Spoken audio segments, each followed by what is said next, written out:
as human beings, we have instincts and we know like when it is time for the next chapter. Everything around us starts to shed. There should be some sort of movement. But again, cycles keep happening until you learn your lesson. Yeah. And then you're like, oh, that's why I went through all of that.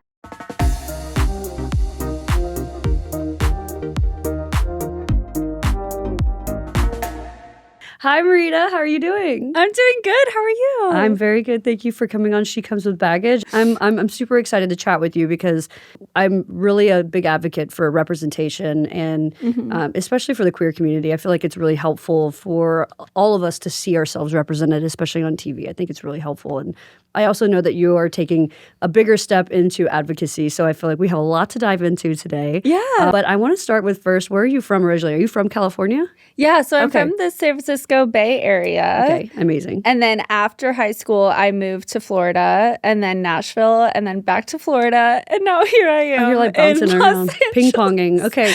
Yeah. I lived in Nashville. I'm from Tennessee originally. So really? Yeah, I went to school just right in Murfreesboro. Are you familiar? Yeah. Yeah. So in Murfreesboro. That's where I'm from. What were you doing in Nashville? I went to Belmont University. Yeah, we used to play them in soccer. That's crazy. That's Small so world. wild. Okay. I wonder if we have mutuals. Maybe. We probably do. Maybe. Actually, I mean, well, we just found out that you're 28 years old now, I'm 27, but yes. You actually forgot your age a minute ago. I sure did. Yeah. So I don't know. Maybe we have mutuals, but I don't know. There also could be a couple years apart of it. It's the Saturn return. Exactly. That's what's happening Exactly. right now. So you went from Florida, then back to California. In San Francisco, did you grow up with a lot of representation? I know it's also known as kind of like one of the gay capitals of America. So what was that like growing up environmentally?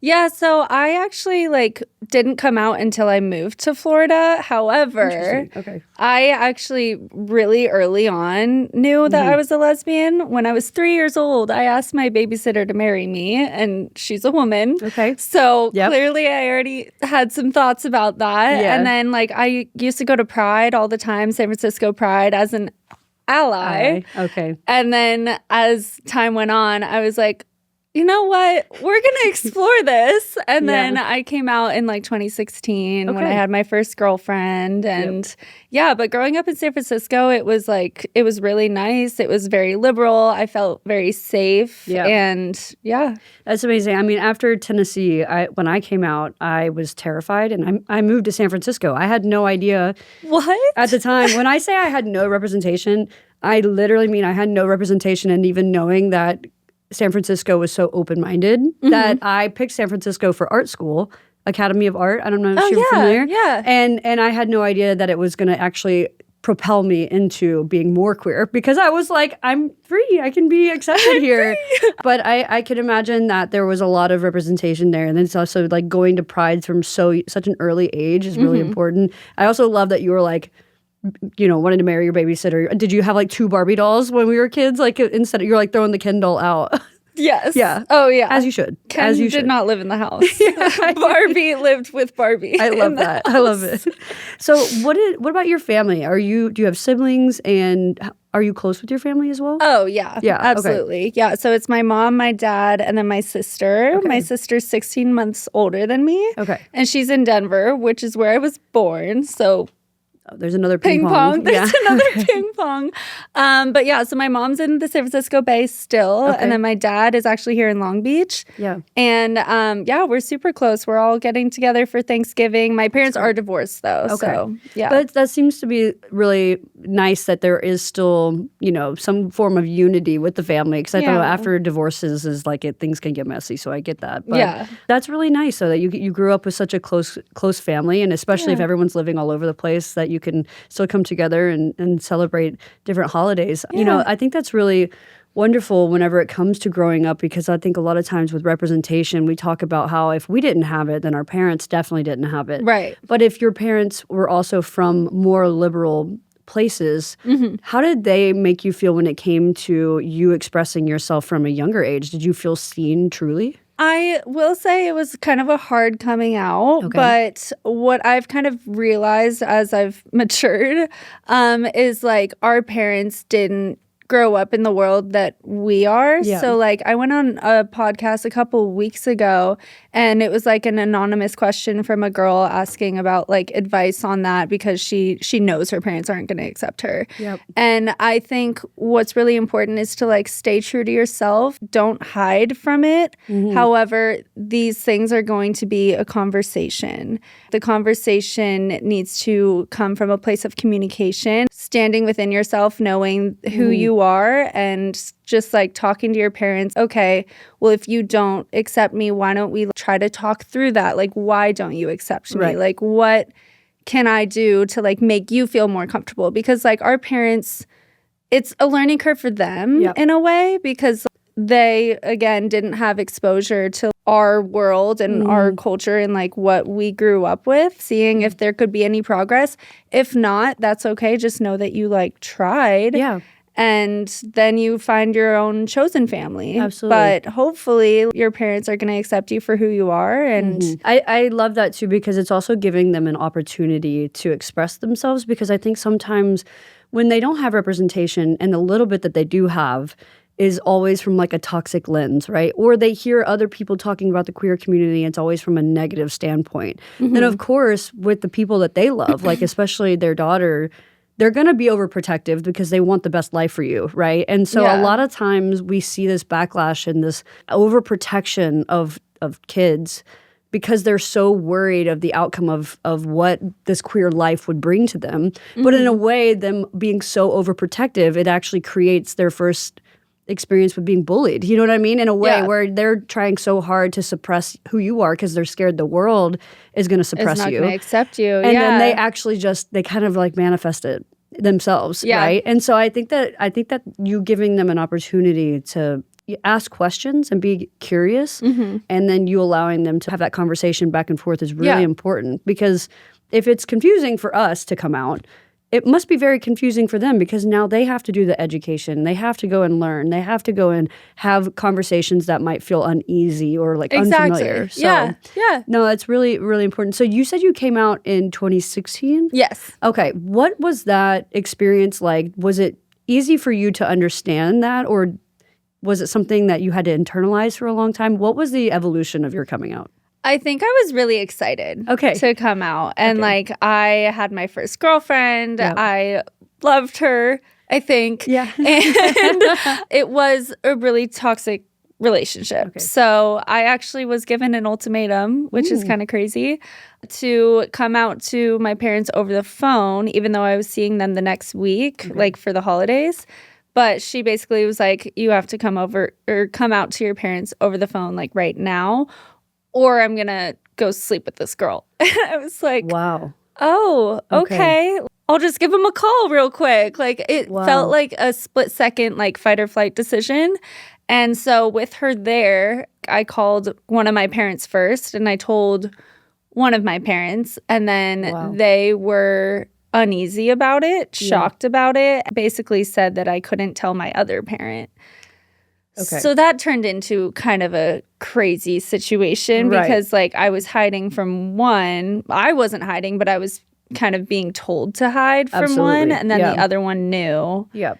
And then a year later, when my first girlfriend was visiting home in San Francisco, she was awful to my parents. And then the one that knew told the other one that it's been a year and I didn't come forward. And that was just really hard, because then I got a phone call when I was back in Florida from the one that didn't know. And they were crying and they were like, why didn't you come to me? And I was like, well, because I thought I couldn't because I was told not to. It's really unfortunate. From the sounds of it, there was so much pressure on not only as just coming out and like having to understand how to do so, but you're getting pressure from your partner, you're getting pressure from your parent, one of your parents, and getting pressure from the parent that was like, why didn't you tell me? And that's very complicated to understand, because at all points of that narrative, this is your story, not either of your parents, not your ex relationship. Coming out is such a delicate situation. It's almost like outing you in a way, right? Like forcing you through the ultimatum. That's how it felt, And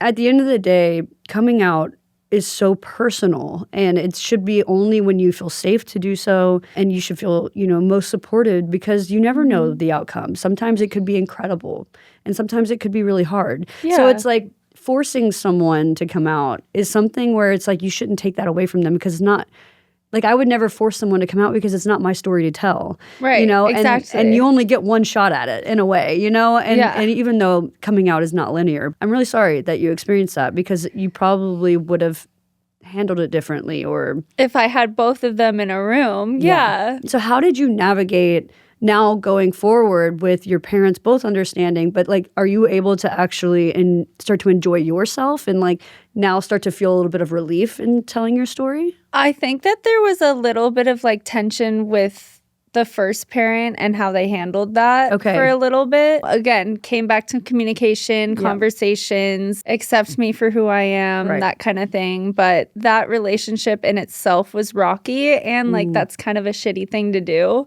to put somebody through. I don't think I blamed her for it, because it was my decision to pick up the phone. Absolutely. I should have just let her go the other direction. Right. But I was young, and I think like I was in love and young, and I was excited, but it's just not the outcome that I expected. Absolutely. But yeah, it was a little hard that second year to go through that relationship. Let's say that there maybe is a parent that is listening in, and maybe they're starting to question if their child is going through a self-discovery journey, and maybe they're stepping into their queerness.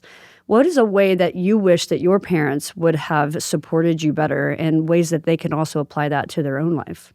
So I think I've like talked about this a little bit, especially because like with Haley and Pilar, like Pilar had a really rough time with her family for a little bit. I read it somewhere where it's like, if somebody says that they love you unconditionally, or like they love you no matter what, that's not what you think it sounds like. It's like unconditionally means there are conditions to this love. Yeah.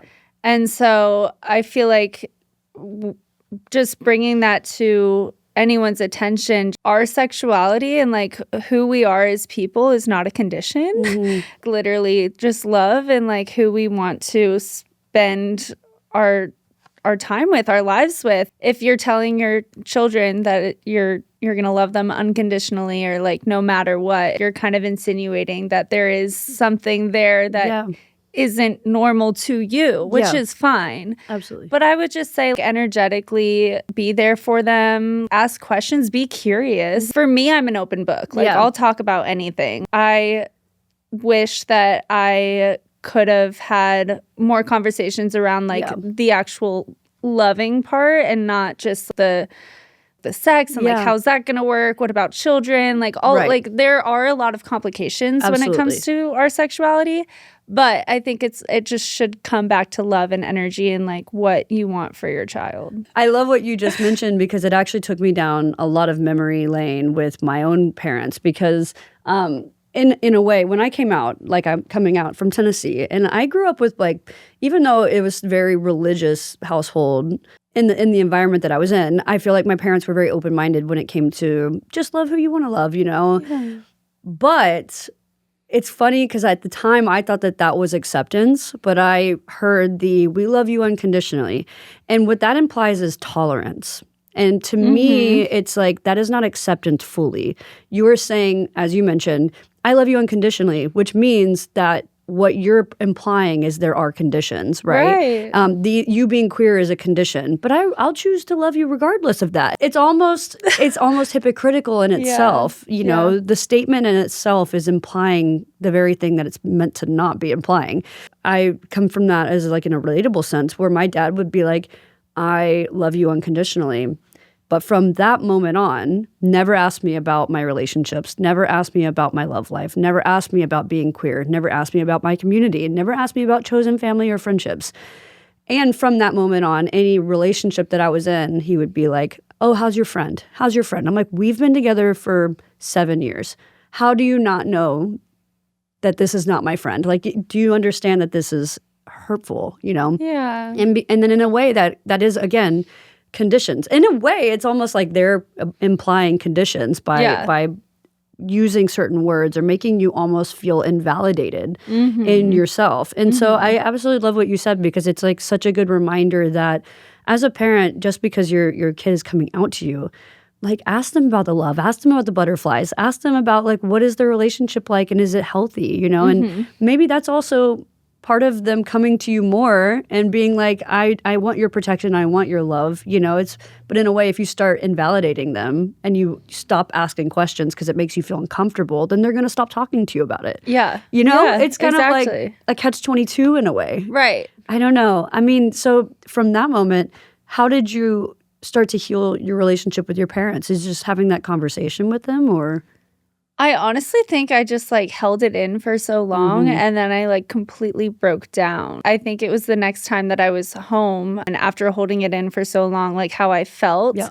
I remember just like crying to them about like, you know, why did they handle that situation that way? It came from a place of like they didn't understand how to handle the situation. Like it was a learning curve for them. Well, I'm glad that you were able to have that conversation, and hopefully that has now helped y'all heal your relationship as well. And then also your relationship with yourself, right? Because at the end of the day, we want our parents to love us, you know, unconditionally. Ironically, you know, you want there to be like, we're just being ourselves. We just want to be ourselves. Yeah. And just because you found out something new about me that you didn't know maybe an hour ago, it doesn't mean that I'm any different than who I was before. Right. Right? It's just that now you have another layer of information about me that I've now shared with you, and I would hope that you would also celebrate that too. So I think it just takes time and it takes communication. You know, now you are out and you're starting going to these pride parades, or you're starting to be around chosen family more. Yeah. But now you're living in a level of truth that you didn't experience before. What was that experience like?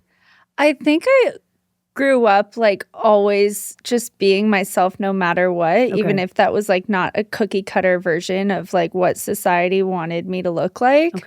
And I feel like that kind of comes from also like the scars on my chest. Like I had to learn about like self-love like very, very early on, because like I don't look like other people. I feel like I was born with my scars for a reason, to like stand out and like to give myself the love and respect that I need to feel inside to like even come out to society and be like, you know what, this is me, and like I'm not going to hide any part of it, because I used to try to hide my scars on my chest. It was one day where my necklace came off and somebody was like, "What's that on your skin?" And I was like, honestly, these are my scars. This is my body. Like this is who I am. This is what I bring to the table. If you don't like it, you can leave. Literally.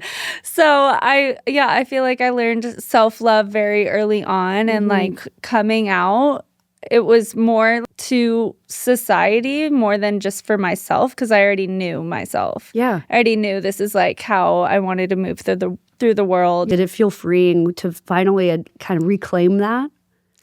Yeah, I think so. That's amazing. I think that's kind of, you know, why, again, with this podcast, like it's talking about the scars, the obstacles, the challenges, the baggage that we've all been through, and how that's actually a part of everything that we carry, and a part of what people see every single day, even though we don't necessarily talk about it all the time. Right. But it is what's created the life that we live, and it is part of the human experience to go through things that then, you know, we leverage into building the success that we have now. Yeah. And I feel like you being able to reclaim the scars that you have and wear it with a badge of honor is almost allowing other people to feel the same, because our baggage should not be something that we're ashamed of, because at the end of the day, it makes us who we are. It makes us how we're unique, you know? And I think that it's incredible and super inspiring that you're able to take that and own it, and also allow other people to own their baggage as well, which I'm just want to throw that out there too. And I'm so happy that you were able to step into that self-love, because it's not always easy. Yeah. Because we're actually trained, and it's like stigmatized to like be afraid of the things that you've been through, and don't talk about it. People won't like you more. They want to prove you. And I'm like, but this is me. This is, you know. Exactly. Again, I don't know. This is really silly, but have you seen K-pop Demon Hunters? I have. Okay, so in a way, I feel like I was roomy for a little bit because of the scars. And then I was like, you know what? I'm done hiding now. I'm shining. Honestly? But I was like, how old was I? I don't know, like 4th grade when they started coming. So I was roomie before roomie. You were like, they actually made the movie after me. That's amazing. Or they can make like a queer animated version of it. Do you know what I'm saying? Perfect. Part two. Part 2. If someone was listening and maybe they're feeling ashamed, or maybe they're feeling worried about the response that people will give them if they are vulnerable and opening up about some of the things that they've been through in the past, what is a life motto or maybe some advice that you would give to them? To be true to yourself. There are things that you can and can't control. And like for me, I can't control what my body looks like. I can't control my sexuality. I wouldn't want to. Knowing who you are deep down inside and like moving with that energy and like not trying to hide, switch, flip, or control any part of that, and just like showing up as you. Yeah, I love that. I really do, because it's just a reminder that there's nothing to be ashamed of. There's literally nothing to be shy about when it comes to the things that we've been through in life. And like that is part of the human experience, you know? Yeah. I want to talk to you about reality TV, because you were recently, what a little switch up. I know you were recently on Ultimatum Queer Love, and this was season 2. So this is now the 2nd season that was been aired from this. And there's a lot of layers to reality TV that I would love to talk about with you when it comes to representation, which is a positive thing. But then also there is layers of toxicity and parasocial relationships, and they start to share their side of it. So there's so many things that I want to talk to you about. And I would love to just start with what was your mindset going into the Ultimatum, and what were you kind of hoping to get out of being on the show? Yeah, so honestly, like I fully went into that experience thinking that we were going to work together and build our relationship and like actually get something out of what the whole entire concept is. Right. And I know that sounds crazy because it is kind of a crazy concept. However, I feel like in my relationship, I wasn't getting the last piece of the puzzle that I wanted or needed in order to marry the girl. So I was like, maybe she can have a trial marriage with somebody else, learn their love languages, learn that they might be needing some sort of like affection, love, consideration, something like that. And I just thought that like coming back together, we could like envision what our future could look like, or grow together and actually work on things. And that's not what happened at all. Okay. And what's crazy is like, I think I just went into that experience just vulnerable, open, and raw to whatever was going to happen. And what happened is not what I expected at all. Like I was thrown into a trial marriage with Brittany, not knowing her at all. And I was like, what is going to happen? Yeah. I didn't know where or what this experiment was going to bring me. And like to me, it's almost like magic, because I was paired with like one of the most beautiful souls on that cast. I felt her energy, and it was almost like a mirror to mine, where it's like she's loving, she's compassionate, she's caring, she's driven. But I am too. So like I want to be around that type of energy, like someone who wants to like provide, give, like nurture. It's crazy because like Brittany didn't even do anything that wild to like make me feel full on gratitude and love for her. It's just like opening a fork. Yeah, that's like a metaphor for someone just like caring about the person that they're in front of. Right. And I think that's what's really incredible about the show, because you essentially are breaking up. If someone hasn't watched it, if you're listening and you haven't watched it, so basically the show is where the long-term relationship, one of the partners presents an ultimatum on marriage, right?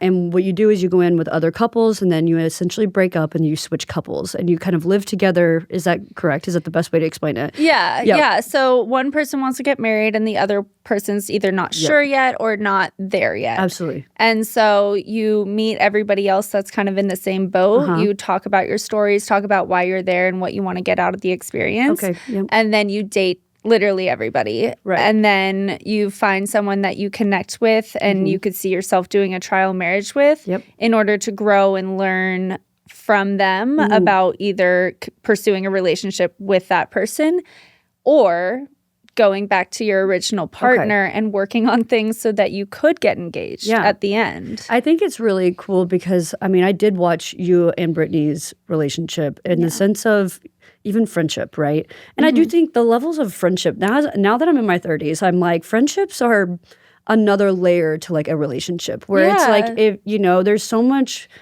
alignment when it comes to our friendships. So I want to see myself reflected in the friendships that I have, right? I love my friendships. Like they are truly my rock that get me through some of the hardest times. And I think that the show, of course, the show is about like the engagement and the marriage aspect, but we don't talk, you know, enough about how you moving into a house with someone you don't know. And you're learning, as we just talked about, not only their joys, but also their baggages, also the things that make them cry, the things that they're going through that maybe they have hesitations on, or you know what I mean? And you're learning so much about them. And that is also just creating such a self-awareness about things that you like about yourself, maybe things that you want to work on, things that you don't like about your relationship currently and what you want to work on, right? I'm assuming that it is just such a journey of self-reflection. Oh, yeah. And what was that like, you know, now that you're in a new relationship with Brittany, how much self-reflection was that? And what did you learn so much about yourself in that moment? So what's wild is I went on like a podcast about like my chart. And Ashley and Brittany have the same birthday. So apparently Ashley's like a twin flame to me, which could mean like either eternal love or somebody that's supposed to like divert your life in a different direction.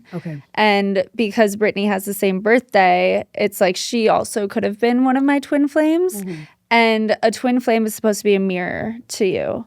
So like I get chills like even just thinking about that, but like I think like the universe had its own plans to like randomly pair me with Brittany. And just by talking to her, by learning her story, by getting deep with her and me talking about my feelings, I never open up about like my family stuff or like the things that I've been through or like my trauma, because I am a very happy person who likes to just smile and, you know, like be positive. But there's like a lot of emotion that comes with going through life and like talking to Brittany about what I've been through and having her ask questions about like why I'm a people pleaser. Why do I try to mediate situations? Why don't I like conflict? Getting into all of those nitty gritty details about like who I am as a person and how it's shaped me was phenomenal. And thinking about the rest of the cast, like I don't think any of that would have happened if it weren't for just the random pairing that we were. So that's pretty wild. Incredible too. And I absolutely love that so much about creating friendships and creating relationships with people that you might not have ever imagined yourself being paired in. It doesn't even necessarily mean you have to be on a reality TV show to find that. Right, exactly. There can be a person that comes into your life that absolutely changes your life, even as a friend, and makes you learn things about yourself that you would have never understood before. And I feel like that's why I love before when you had mentioned creating conversation and communication with people, and not even just family, but friends. You're also learning through that friendship, right? And I think that is the best friendships to have are the ones where you're learning about yourself in the process. Did you ever feel a sense of trigger or insecurity in the sense of an ultimatum again, because you've already experienced an ultimatum, which made you feel pressured into something before you were ready? Ashley wanting to marry me was kind of like, okay, I could see that. Like I could see a beautiful marriage with Ashley. But again, the love was missing. The way that you're supposed to be loved was missing in my relationship. But like, that's about it. Like I was ready to say yes. And she asked my dad for his blessing. Mentally, I just wasn't going into the experience. I was like, I just need to see a sliver of hope that like she's at least tried to put in some effort into like how to love somebody. Because even her family, her friends, like they say that like she is very similar to her dad, where like romance is like hard for her to do because she has had a really bad relationship in the past that like maybe scared her off from like being vulnerable or open. But 5 years in and not feeling like my person is romantic or a partner to me was really hard to swallow. Yeah. I don't think the ultimatum was triggering. I thought it could be like a growth, like a good thing, a positive thing for us. That's and good. Okay. it was a positive thing for me because I learned so much about myself. But it's also like you're thinking about your partner and like how they're going through their trial marriage and what they're learning and like those kinds of things. Especially if you're learning so much through your process. Yeah. Which I also think is so great about the show because you maybe went in and had a different expectation of the outcome. But in the process, you did exactly what the expectation was in the sense of learning so much about yourself and why do I not feel like I'm ready? Why? What is missing? Why do I feel like I am not ready to commit to that decision yet? And I think in a way, I know you had mentioned before, maybe it wasn't the outcome you were expecting, but actually I think it was. I think it was the outcome you were expecting, just maybe it looks different. Yeah. Because I think in a way you got the answers you were looking for. Oh, absolutely. absolutely. And I think that is kind of the idea going into it, which I also applaud you for, to be able to go into it.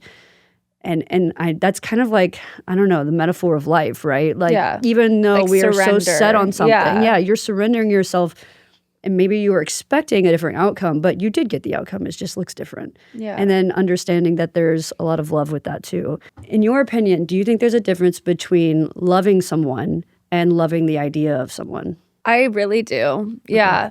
I was in love with the potential of who Ashley could have been. But she had like this romantic threshold. For me, I'm a dreamer. I don't know. I think of love and romance as I've seen it between my grandparents. I've seen it between people around me. I know that what I was in felt like a connection. It felt like a bond. It was very beautiful and special, but it didn't feel like that was my person. Okay. I used to write in my journal, like, this can't be it. Like, I can't be sitting here feeling empty and not understanding why I'm not getting the love that I know I deserve. It's out there. It was hard because, like, I loved her so much, but she couldn't get to that point. Right. But then I was sitting there empty and being like, well, am I ever going to find love? Or is this it? I don't want to say a trap, but it felt like if I didn't set myself free, would I have just been unhappy and settling for the rest of my life? Because I was considering marrying her. Like, I really thought that was where we were headed. And I think, this ultimatum completely changed my life. And I'm really proud of myself and the growth and like the energy I came back to because I know what I deserve. I know what I bring to the table. I truly, truly think that each relationship you're in is meant to teach you something. Yeah. And each relationship you're in, it's because you're ready for the next lesson of life. And I think that every single person I've been with in the past, I'm like, oh, I was ready to learn something new about myself through that relationship. Yeah. And so I also, want to encourage people too that even if you might be going through a breakup that was long-term, or maybe you saw them as being your person forever and just, again, now the expectation is it just looks a little different. Yeah. But maybe it's because you're ready now for the next lesson and you're ready now for the next chapter of your life. And I think that that's what it sounds like because that's not taking away from the love that you did have because it sounds very real and very true. It just might be that now you're ready for the next lesson. Yeah. And vice versa. And that's okay. And that's okay. And I think sometimes the problem is we get ready for the next lesson and then we're scared to kind of jump into that. Yeah. And so we stay stagnant. And then that's when you start to actually dim your own light. And then you stop growing as an individual and then you stop growing as a couple. And the cycle. It's just a cycle. Yeah. You have to allow yourselves to continue learning the next lesson, even if that means it leads to breaking up or moving on to a new relationship or whatever that might look like when you're ready. I was going to say, like, it's hard to part ways with an old version of yourself. Yeah. As human beings, like, we have instincts and we know, like, when it is time for the next chapter, everything around us starts to shed. There should be some sort of movement. But again, cycles keep happening until you learn your lesson. Yeah. And then you're like, oh, that's why. Right. I went through all of that. If somebody was listening in and maybe they're going through a heartbreak or maybe a potential heartbreak and they're scared of leaning in, what would be some advice that you would give to them? Coming back to like the love that you know that you should feel. And like knowing that like the universe has a plan for you, as crazy as that sounds, if you trust and you manifest and you know what's best for you, it's best to analyze and look at everything like from a bird's eye view. The longer you stay with something that you know is not meant for you, you're like kind of holding yourself back. That the thing that you do when it comes to conversations is asking them why. Like, why do you feel this way? Why do you feel that way? I also feel like that applies to ourselves. Like, why do I feel like something's off? Why do I feel out of alignment? Why do I feel like I need to pivot? Why do I feel like this person's not ready or doesn't feel like the right fit? Why am I writing in my journal that something doesn't feel right?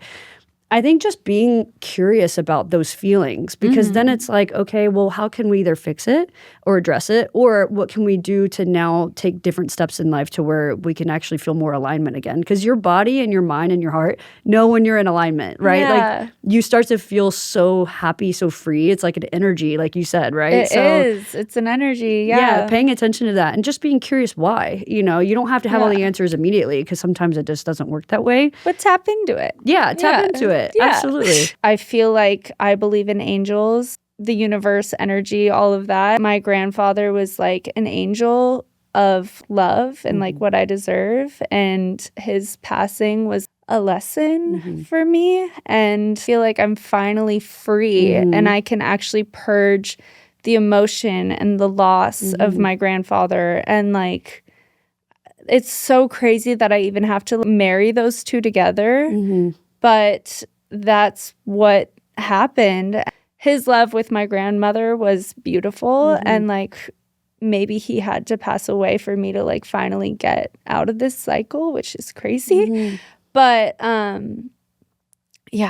grieving is incredibly difficult. And again, it's a part of the human experience in the sense where like grieving is just a place where love doesn't know where to go anymore. Where you used to be able to go up to someone and be like, I love you. You're my favorite person in the world, you know, everything. Now you can no longer do that, whether it's through your grandfather passing or maybe it's through now you don't have the person that you thought at one point was going to spend the rest of your life with, right? And these are two different forms of grieving, right? Someone that has passed or versus somebody that's still here, but also the relationship's very different, right? And so I want to just say, you know, thank you for sharing that as well, because there's a lot of layers of grief and a lot of layers of mourning that I'm happy that you are actually to a point now where you can explore that and also eventually find peace with it and find that, you know, the grief that you're feeling means that love was very much present in both of those scenarios. And I think that because you're I know you said before, it's crazy that you have to marry those two things, but also I feel like they're almost two sides of the same coin in a sense where it's like it's not a bad thing for them to be married, because I think in a way it just shows how much love and abundance you have to give. I'm happy that you're able to finally take a step back and process, because it takes time. But it's incredibly difficult, and I'm so sorry for your loss. Now that you are on this journey of healing, what does that look like for you? I'm working out all the time. I feel like I've been creative lately. Like I'm trying to write songs. I'm like doing all of this like media stuff. And like I feel like I'm finally on the right path again, because I don't know if you know this, but I was like a little childhood pop star. Okay. So when I was like little, and I feel like I've always kind of been like meant to be in this kind of light. And it feels like I'm back on track, and something had to happen for that to happen. But when I was little, the songs that I wrote about were about like deserving a better love, which is crazy. Interesting. Like when I was 12 years old, I was writing songs about like how, you know, like one of them is fortune teller, and literally the chorus is, I don't need a fortune teller to know that you could love me better. Okay.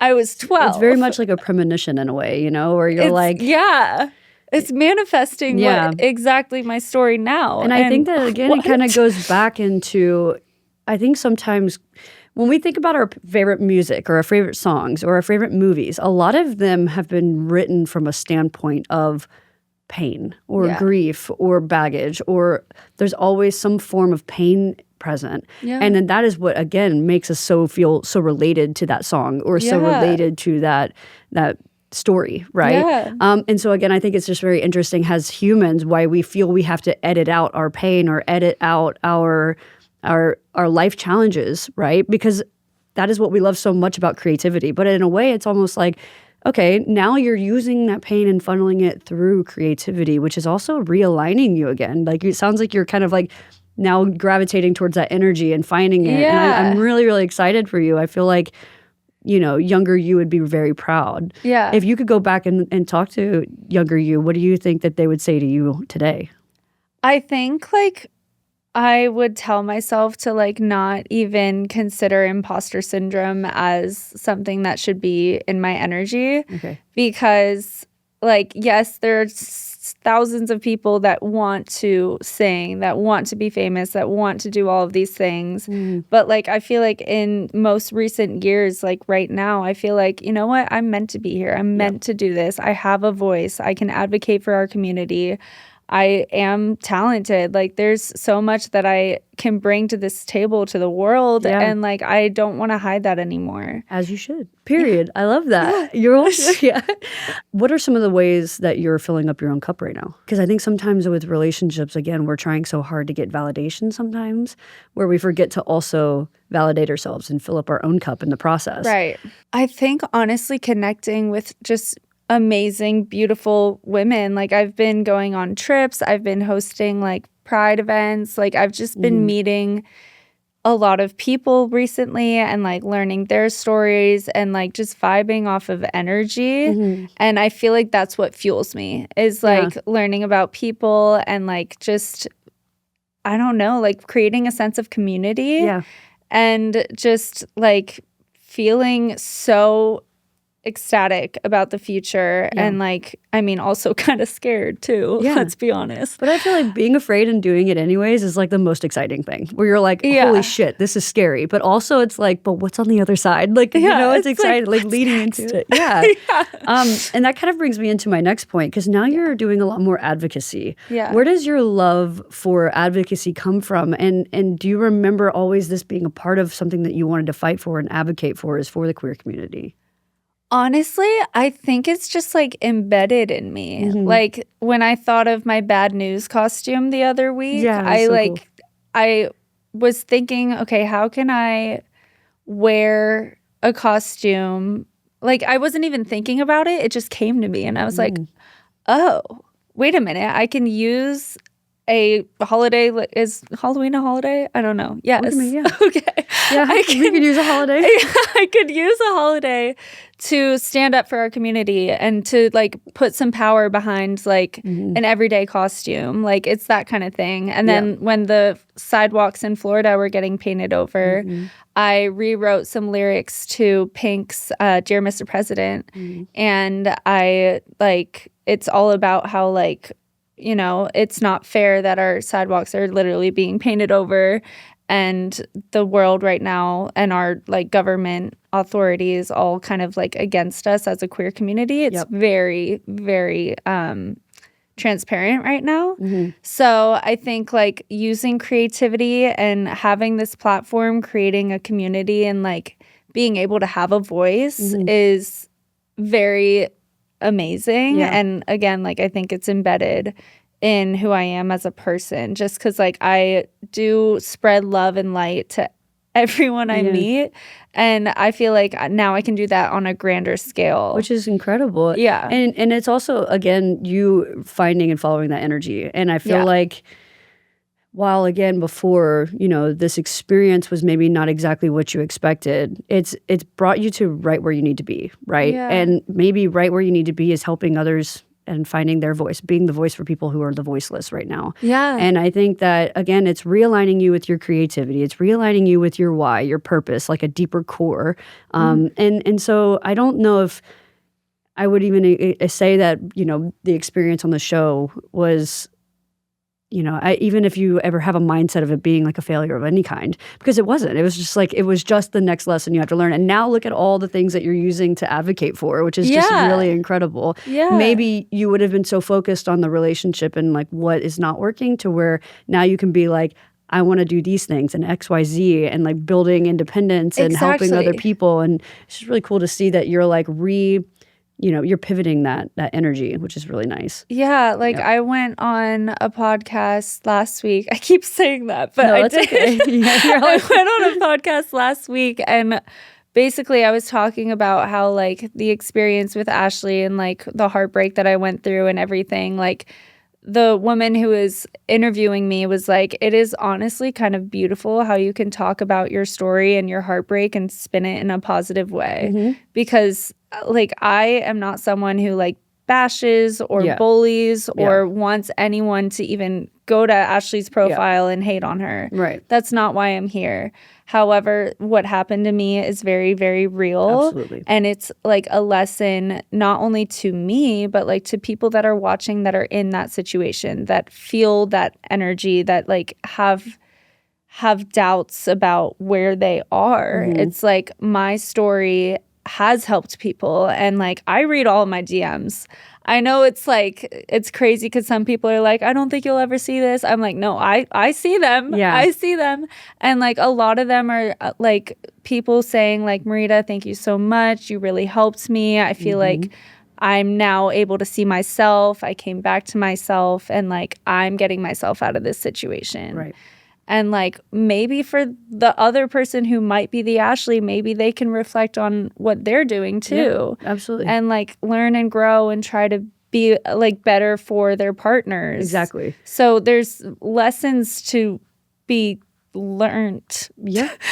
I guess. Yeah. I mean, it's always a learning experience for everyone. And it's like, again, I truly believe that for every person, their reality is, there's two sides to every story. But I also feel like, you came from a place where you didn't want to have to show up with receipts, but it sounds like you took a year to do that because that's what you were avoiding at all costs. Yeah. But I am happy that you're able to now share your piece and then refocus your energy on positive things. Yeah, I'm like, you know what? I'm tired of it, and I need to free myself from this. It's almost like a level of closure in a way, it sounds like. Yeah. So now it's like, now that you have had layers of closure, what's your next step? What is something that you want to do moving forward?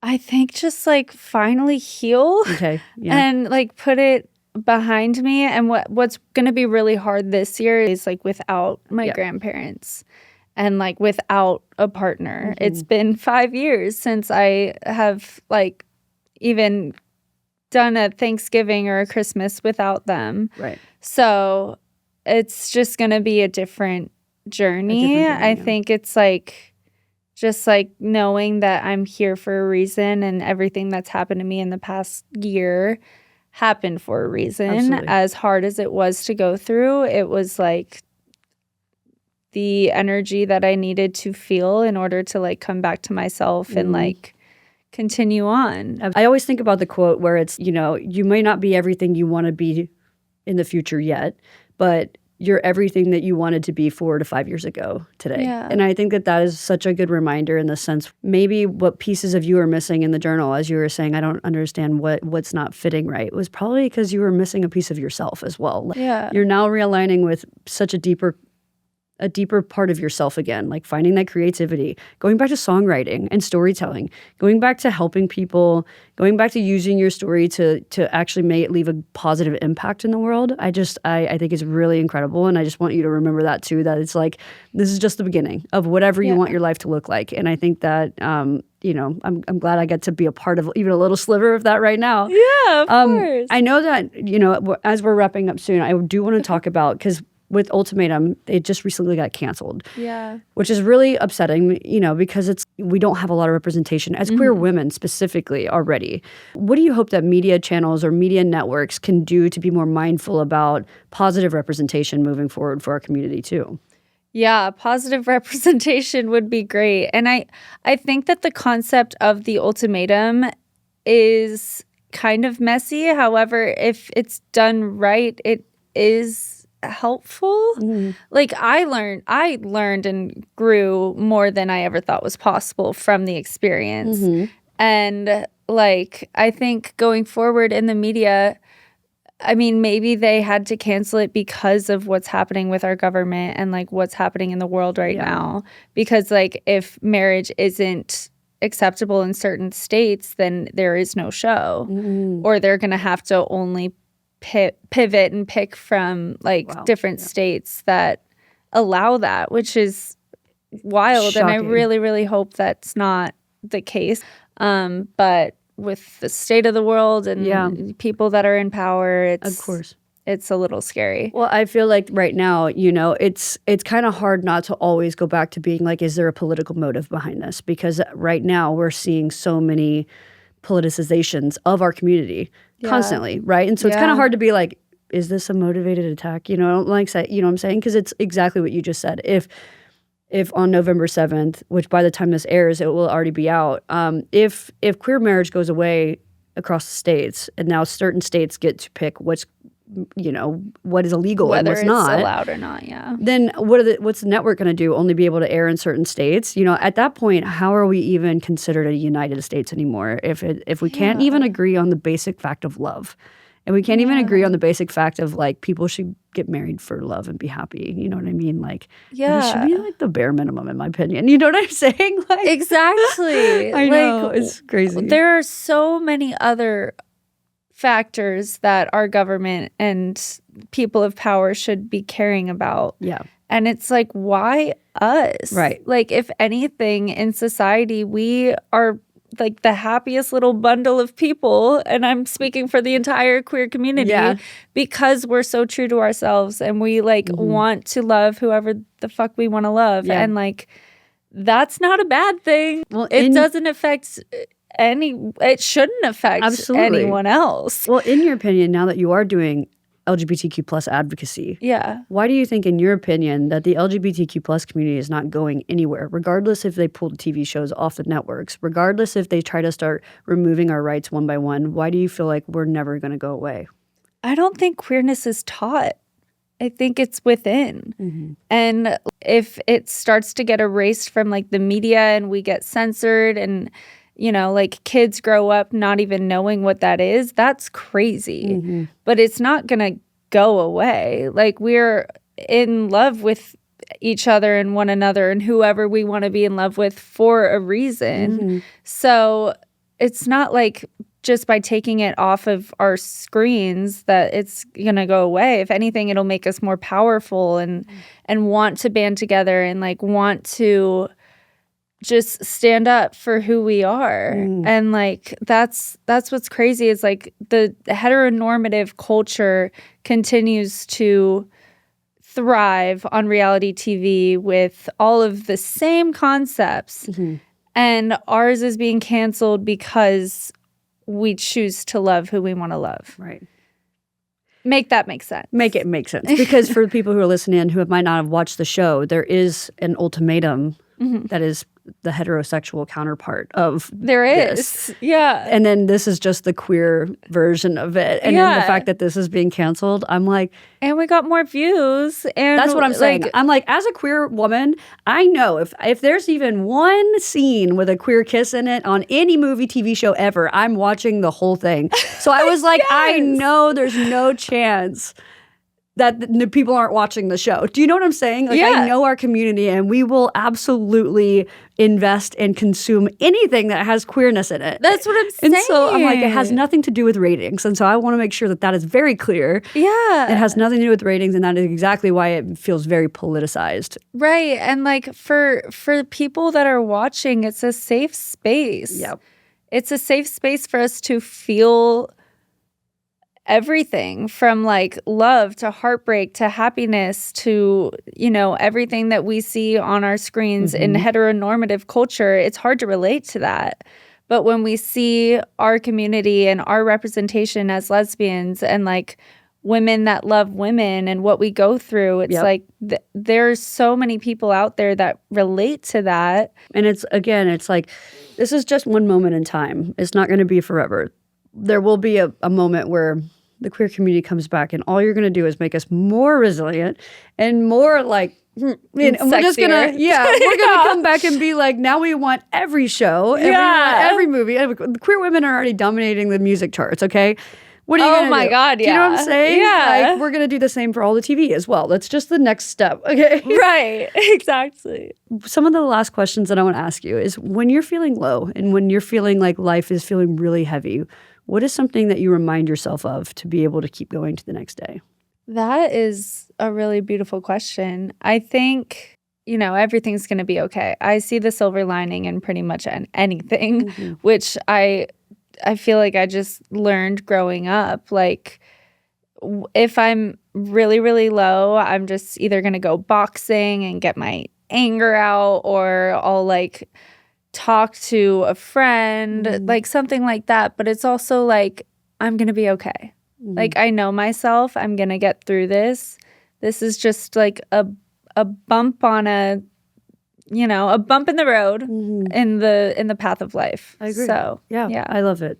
At the end of every episode, I would do like little fun questions just because we get a little deep on here. So we're like, we want a little end on a high. You know what I mean? We talked about the low. Let's talk about the high. Okay, perfect. If you were to create your own reality TV show, what would be the premise?